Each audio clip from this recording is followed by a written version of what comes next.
Hello, welcome to FS classes. हमारे channel में आपका स्वागत है। आज हम करेंगे डीडीए पटवारी 2020 के 12 नवंबर की शिफ्ट फर्स्ट का एनालिसिस। आज लास्ट डे है और मैंने कट ऑफ का भी डाल रखा है, एक्सपेक्टेड कट ऑफ पटवारी, जूनियर सेक्रेटरी असिस्टेंट, इन सब की डाल रखी है मैंने और पूरा प्रोसेस बता रखा है डीडीए का कि कैसे कैसे आपका आगे टीयर 2 और टीयर 3 होते हैं, आपकी आंसर की कब आती है और रिजल्ट कब तक आ सकता है, पूरा बता रखा है क्या होल प्रोसेस होता है डीडीए का। एक वीडियो है, डिस्क्रिप्शन में मैंने लिंक डाल दिया, उसका कमेंट सेक्शन में भी लिंक डाल दूंगा उसका, आप वो जाकर देख सकते हो। उसमें एक्सपेक्टेड कट ऑफ और पूरा होल प्रोसेस मैंने डिस्कस करा है डीडीए का, जैसा पहले होता आया है। तो चलिए इस एनालिसिस को हम शुरू करते हैं। अब आपको बता देता हूँ पहले मैथमेटिक्स में सारे क्वेश्चन बताऊँगा आपको मैं। पहला क्वेश्चन बता दूँ आपको मैं क्या था, कि जैसे कि ऑर्डर चेंज हो सकता है, जैसे कि बाकी बच्चे भी देख के आए हो, तो आप मुझे कमेंट सेक्शन में बताना कि जो क्वेश्चन मैं मिस कर दूँ वही बताना, जीके वगैरह के या फिर इंग्लिश के, और बाकी अपना अटैम्प्ट भी बताना मुझे कमेंट सेक्शन के अंदर। तो मैं आपको बता देता हूँ पहले कि वर्क एंड टाइम से क्या क्वेश्चन था, कि ए बी दो हैं जिनकी ए ने 15 दिन में काम किया, करता है कोई भी काम, उसी काम को बी 20 मिनट के अंदर करता है। तो ये दोनों मिलकर उसी काम को कितने दिन में करेंगे। तो आपको ईजी है इसका बताना हो सॉल्यूशन, तो मैं बता देता हूँ। पहले आप 15 और 20 का एलसीएम लोगे, कितना आ जाएगा आपका इसका एलसीएम 60। अब 60 को डिवाइड करोगे 15 से, कितना आ जाएगा आपका 4, और 20 से डिवाइड करोगे 3, तो यह एफिशिएंसी हो गई इनकी। अब इन दोनों को जोड़ दोगे 7, 7 को डिवाइड कर दोगे 60 से, तो 60/77 इसका आंसर आएगा।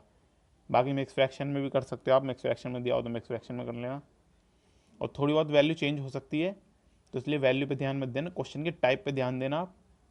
अब अगला क्वेश्चन बता देता हूँ आपको मैं। बेसिक अर्थमेटिक क्वेश्चन आए, कोई भी एडवांस मैथ नहीं आई, कोई भी ज्योमेट्री नहीं आई आपकी।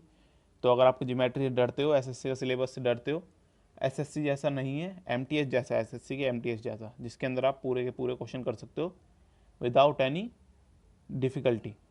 जैसे कि दूसरा क्वेश्चन क्या था इसके अंदर, उसके अंदर था आपका सर्कल बेस्ड। सर्कल है आपका, उसका उसने बता दिया कि रेडियस है, इसकी रेडियस थी अराउंड 14 थी शायद, तो 14 रेडियस है, और बोल दिया कि ये जो सर्कल का सरकमफ्रेंस है वो स्क्वायर के सरकमफ्रेंस मतलब स्क्वायर के पैरीमीटर के बराबर है।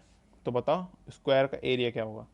तो इससे आप निकाल लोगे सरकमफ्रेंस, इसकी सरकमफ्रेंस निकालोगे तो उसको 4s के इक्वल रख दोगे, यानी 4 × s के इक्वल रख दोगे, और फिर से s निकल जाएगा, फिर s × s करोगे तो आप एरिया निकल जाएगा।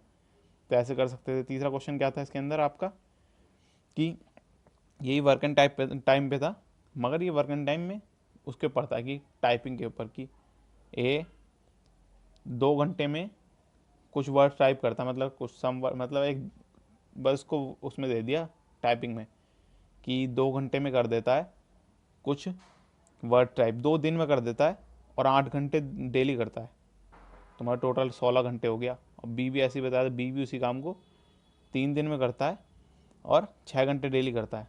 तो अब बोला था दोनों मिलकर उसी काम को कितने घंटे में कर लेंगे। तो इसके ये क्या 16 हो गया, 16 घंटे, और ये 18 घंटे हो गया। तो ये वैसे जो मैंने पिछले बताया, दोनों का एलसीएम लोगे और फिर डिवाइड कर दोगे, ओवरऑल वर्क से निकल जाएगा आपका। एक क्वेश्चन ये था। अब अगला क्वेश्चन बता देता हूँ मैं आपको।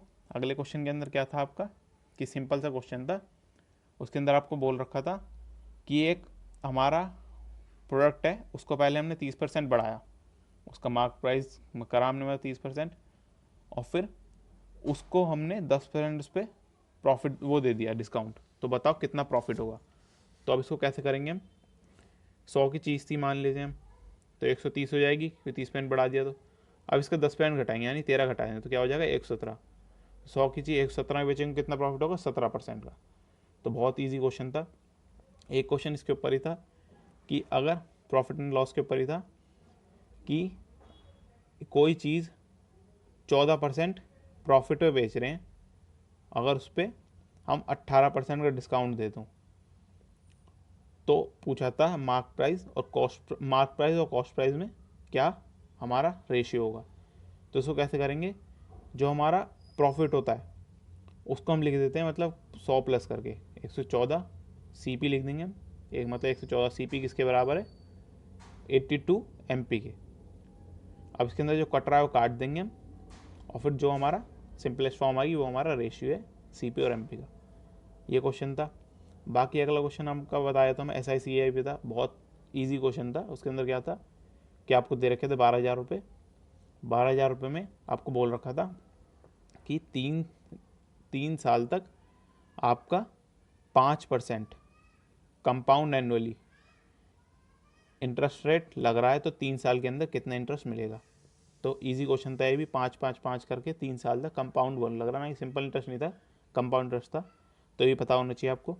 बाकी अगला क्वेश्चन क्या था एसआई के अंदर ही, वो एसआई के अंदर था, सिंपल सा क्वेश्चन था। उसके अंदर क्या बोल रखा था आपको कि मेरे को वैल्यू एग्जैक्ट याद नहीं है, उसके अंदर आपको अमाउंट दे रखा था, उसके अंदर फिर आपको प्रिंसिपल दे रखा था, उसके अंदर आपको रेट दे रखा था, और फिर टाइम पूछा था उन्होंने। तो p into are into t, पहले ए माइनस पी कर लोगे तो उससे क्या निकल जाएगा हमारा ऐसा ही, तो उससे हम टाइम निकाल सकते हैं। तो आपको बताऊंगे basic, P into are into T equals to S I होता है, और S I plus P equals to A होता है अमाउंट यानी।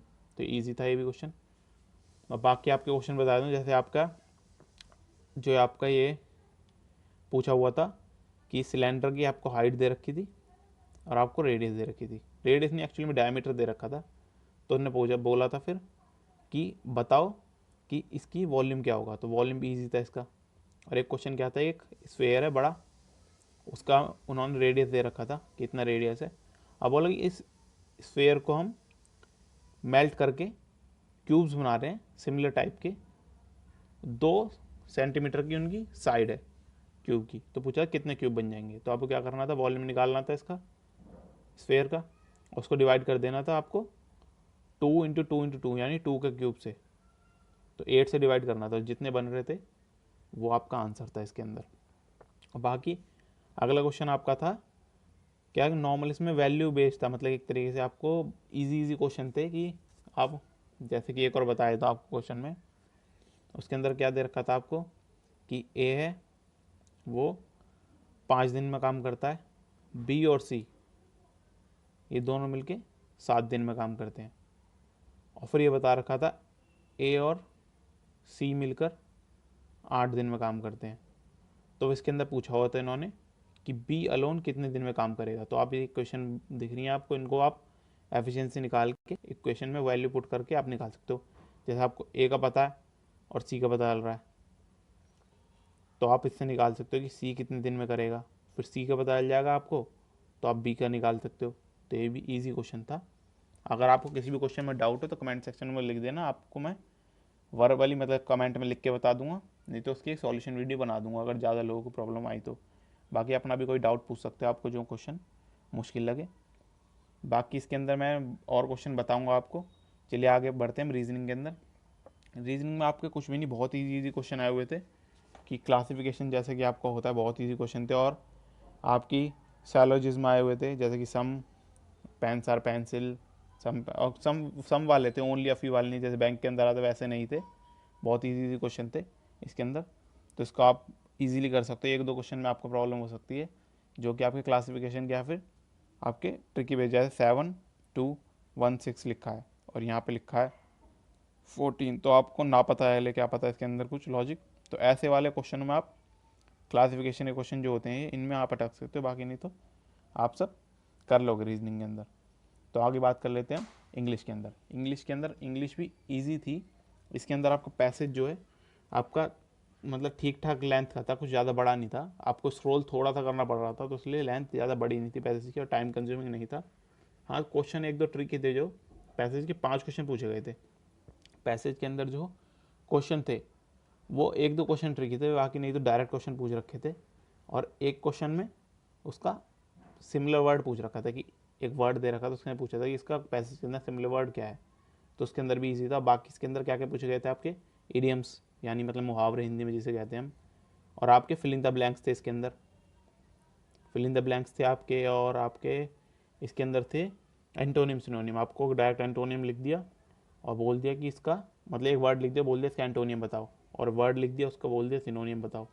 और एरर स्पॉटिंग थी इसके अंदर आपकी, एरर भी बहुत ईजी थे, 4 पार्ट में डिवाइड कर रखा था, 2-2 वर्ड थे हर पार्ट के अंदर, तो आप इजीली डिटेक्ट कर पाते।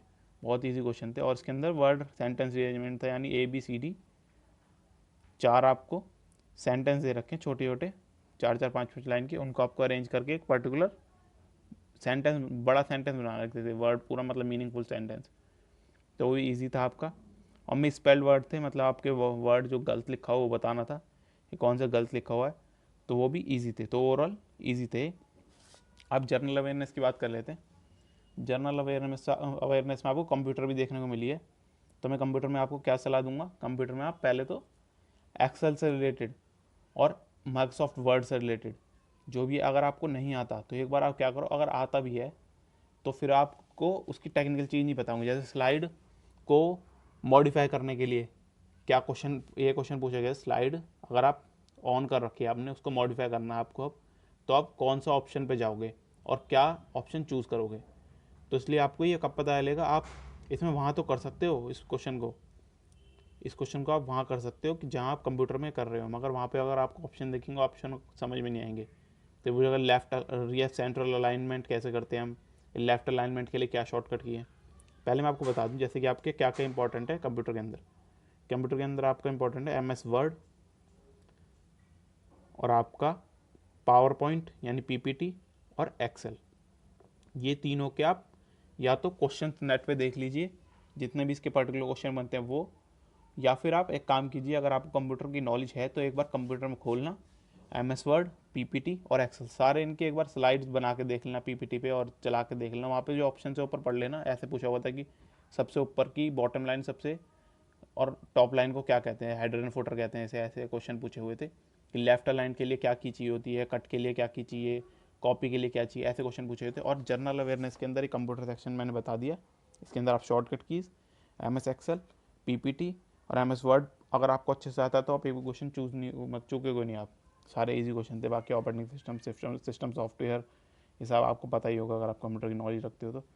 बाकी करंट अफेयर की बात कर लेते हैं जो कि सबसे इंपॉर्टेंट टॉपिक है। तो करंट अफेयर बहुत ही ना के बराबर आई है, ना के बराबर, कि आपको बहुत ही कम करंट अफेयर देखेंगे और आप SSC से रिलेट नहीं कर सकते इसकी जनरल अवेयरनेस को। बहुत ही ख़राब जनरल अवेयरनेस दी है DDA ने, ऐसे दिए हैं आपको कि मुगल का क्या दे दिया, मुगल के अंदर कि पर्टिकुलर एक वर्ड है मुगल में, मेरे को भी याद नहीं हो, के से पता नहीं कुछ ऐसी वर्ड था, वो वर्ड किस चीज़ के लिए डिनोट करते थे, या कोडल ऐसी पता नहीं कुछ वर्ड था कि तोप के लिए मतलब कैनन के लिए, या मिलिट्री आर्मी के लिए, या फिर कारपेट के लिए, या फिर म्यूज़िक इंस्ट्रूमेंट था।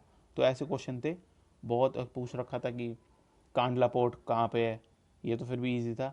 बाकी आपके मोस्टली ज्योग्राफी से रिलेटेड, हिस्ट्री से रिलेटेड और आपके सिविक्स से रिलेटेड और पॉलिटिकल से रिलेटेड, मतलब पूरा ही आपको SST बेस्ड लगेगा। आपको साइंस का क्वेश्चन भी एक या दो मिलेंगे मैक्सिमम, तो इसलिए आपको ये स्ट्रॉन्ग है आपके पोर्शन, तो आप अच्छा जाएगा आपका। नहीं तो आपकी जनरल अवेयरनेस वहाँ पे करंट अफेयर काम नहीं आएगी, एक दो क्वेश्चन दिखेंगे आपको करंट अफेयर के, नहीं तो आपको और दिखेंगे नहीं।